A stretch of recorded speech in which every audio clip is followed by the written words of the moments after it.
berhenti.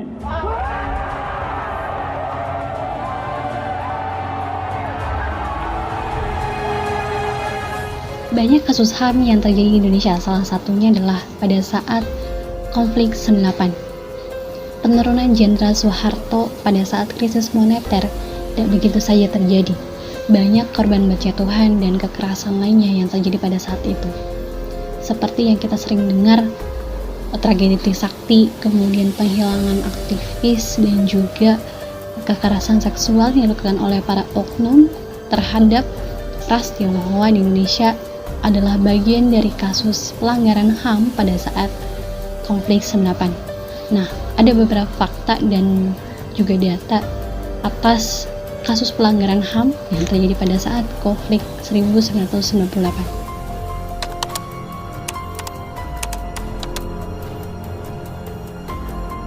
Sebelum terjadi kerusuhan 98, pada hari Sabtu 27 Juli 1996, terjadi aksi penyerangan terhadap kantor Partai Demokrasi Indonesia yang dikuasai pendukung Megawati Soekarno Putri. Saat itu menimbulkan korban jiwa akibat intervensi kekuasaan yang mengakibatkan dualisme partai politik. Hasil penyidikan Komisi Nasional Hak Asasi Manusia, Komnas HAM, menyebutkan kerusuhan tersebut mengakibatkan 5 orang tewas, 1.409 orang luka, dan 23 orang hilang.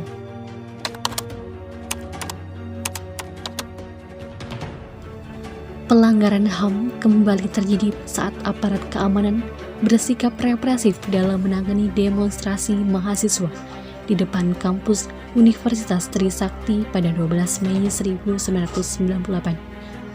4 mahasiswa Universitas Trisakti meninggal dan ratusan mahasiswa lain terluka akibat tembakan dengan menggunakan peluru tajam.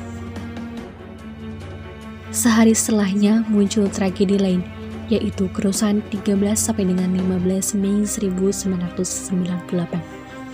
Dalam peristiwa ini terjadi pembunuhan, penganiayaan, perusakan, pembakaran, penjarahan, penghilangan paksa, perkosaan, serta penyerangan terhadap etnis Tionghoa.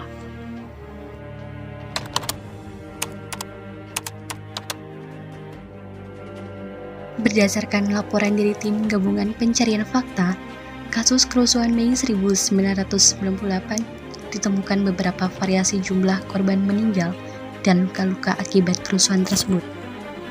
Data tim relawan menunjukkan sebanyak 1.190 orang meninggal dunia akibat terbakar atau dibakar. 27 orang meninggal akibat senjata dan 91 orang luka-luka. Sementara berdasarkan data kepolisian daerah, ditemukan 451 orang meninggal dan korban luka-luka tidak tercatat. Selanjutnya berdasarkan data komando daerah, ditemukan 463 orang meninggal dunia, termasuk aparat keamanan, dan 69 orang luka-luka. Kemudian berdasarkan data pemerintah daerah DKI Jakarta, ditemukan 288 orang meninggal dunia dan 101 orang luka-luka. Di kota-kota lain di luar Jakarta, temuan angka korban juga bervariasi. Berdasarkan data dari Kepolisian Republik Indonesia, ditemukan sebanyak 30 orang meninggal dunia, 131 orang luka-luka, dan 27 orang luka bakar. Sedangkan berdasarkan dari data tim relawan, sebanyak 33 orang meninggal dunia dan 74 orang luka-luka.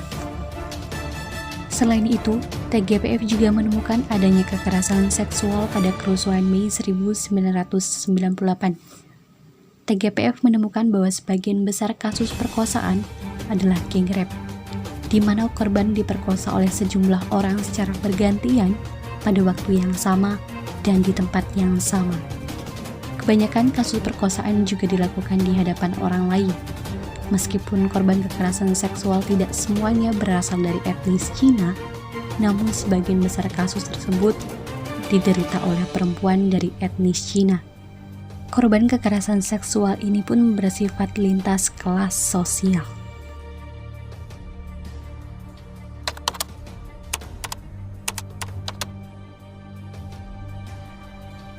Namun sayangnya setelah 22 tahun reformasi sudah berlalu, akan tetapi penyelesaian kasus HAM pada konflik 98 ini menjadi tanda tanya besar bagi kita semua.